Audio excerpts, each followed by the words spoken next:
Welcome to this Skillick Explains video. This week I want to take on 4 ways to think about income. Now the background to this is what? Well, first of all, I always reveal my sources. I'm very grateful to John Renkenthaler of Morningstar for some, but not all of what follows. So with interest rates at record lows, many investors are after income. It's quite natural. We've got base rates on the floor. We have the rates available on certain European bonds actually in negative territory.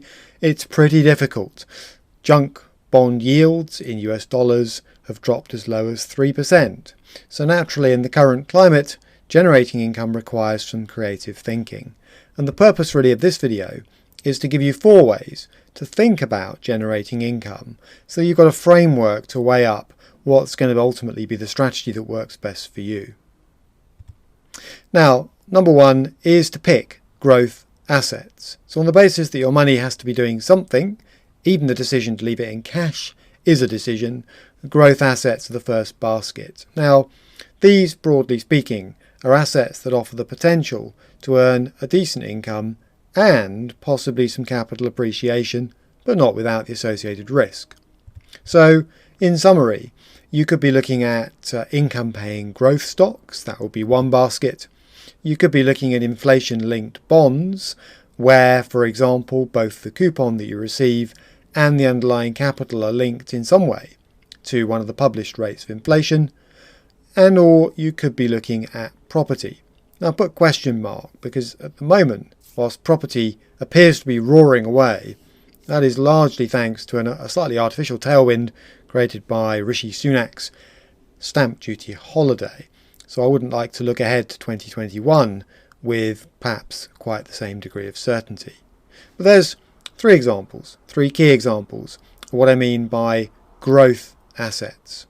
And in essence, what you're looking for here is a degree of inflation protection. You would hope that the income being generated would outpace inflation. There are no guarantees here. There is some risk. You're looking for income that's stable and or rising. So that could come in the form, for example, of dividends, where a company is at the very least maintaining its payout and or increasing it. But your capital may be at risk over short periods. Over the long term, all 3 categories of asset that I mentioned are capable of protecting income and capital, but over short-term periods in particular, things can go down as well as up. Your capital is not guaranteed necessarily. So, if you are somebody who is worried about capital protection, my next bracket, if you like, is what could loosely be called the capital protection assets. So, what are we looking at here? Well, fixed income securities would be a good example. Term deposits would be another. The term will vary and usually the interest rate available varies too. And pure cash, held for example at a bank or building society. Now, the deal here is you are not usually getting any degree of inflation proofing. The return on cash at the moment, once you take inflation into account, the real return, if you like, is probably very low, if not negative. The income you receive, however, is at least predictable, given that you know the interest rate you'll get on cash. Now, interest rates can go down, they can go up, but for the period where the interest level is maintained, you can predict your income to a degree, and your capital is at low or 0 risk. So, a fixed income bond, you know when it's going to mature, you know exactly what payments you're going to receive between now and that maturity date. There's no debate about that. So in that sense, you have complete predictability and stability when it comes to both income and capital. Not without risk in terms of the damage that inflation can do over the long term to something that isn't inflation proofed, but nonetheless, the deal I mentioned there essentially holds true. My third bucket is what's called erosion assets. Now, sometimes you'll come across these directly, but more likely you'll come across them through a fund. So they'll be slightly hidden, but it's worth asking a few questions if that's the case. Now, here the trade-off is you are deliberately generating income now at the cost of your current capital levels. So how would this work? Well, some examples will help to make the point. So covered call writing, which sounds horribly technical, is where funds basically sell options on their own stock If the stock price moves up, those options can be exercised, and that means that the fund essentially takes a premium now, but in return for having to deliver stock from its portfolio at a predetermined price. So in other words, capital is capped. You've got a degree of erosion going on there. Or capital is swapped for income directly. So for example, some people will look around at ways to generate income once they stop work and take the view that what they might do is draw off a mixture of income and capital from their, say, equity-based portfolio.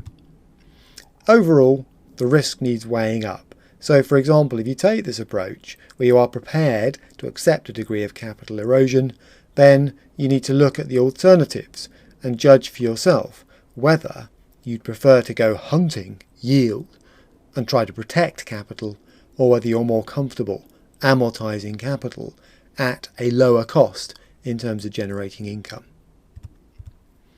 Now, one or two notes towards the end of this section. Be careful with funds that make generous income claims. If you look under the bonnet, you may find they're using some of these capital erosion techniques. In other words, the headline yield looks good, but there is a price to be paid in the back end, if that makes sense.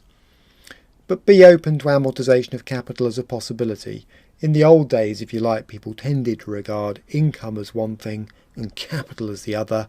People do tend to want to live out of their income, but in the current climate, that may not be possible or advisable. And finally, old world thinking can therefore be slightly unhelpful in this new normal. And that's what I mean about thinking through different ways of generating income and not being necessarily married to just one. Now the final bracket is what I've called exit assets. So here, essentially, the deal is you just hand over a lump of capital. It's gone. It's gone through the exit in order to generate income. And this may be basically a permanent income stream. It may be available until, for example, you die. It's called the annuity principle, this way of generating income, because as somebody in retirement, one option is to hand over a lump sum to a life assurance company. That lump sum is gone. You won't get it back normally under a standard contract, and in return you get an income, and that income can be derived a number of ways. There are lots of different types of annuity, but essentially it's an income you're receiving. So no low risk in terms of the income stream returned, but the price for that is no prospect of getting your capital back. Now, for people who want to be able to sleep easy at night and are not worried about passing on capital, this can still be a valid way of generating income. But for those people thinking about intergenerational planning, passing assets on, this is not necessarily the first option. Although it used to be, it isn't anymore. So, I'm going to finish off with some key questions. As you mull these 4 different ways potentially of generating income, things to weigh up. How much income do I actually need? That's the starting point, really, before you start to actually pull the levers in terms of generating it. How much risk am I taking on to achieve it? In other words, don't be too rigid in your thinking about income must come from dividends, for example, if the result is you're paying a premium for dividend paying shares. And how else could I generate it? And all this video has done is to give you a framework to think through some of the ways that income can be generated, and you may well end up with a solution that uses a combination of those 4. Any questions? editor@killick.com. If you'd like to watch other videos related to this topic, then it's killick.com/learn. And if you'd like to receive a copy of my educational guide, How to Generate an Income After Work, please email me and I'll be happy to arrange for that to be sent out.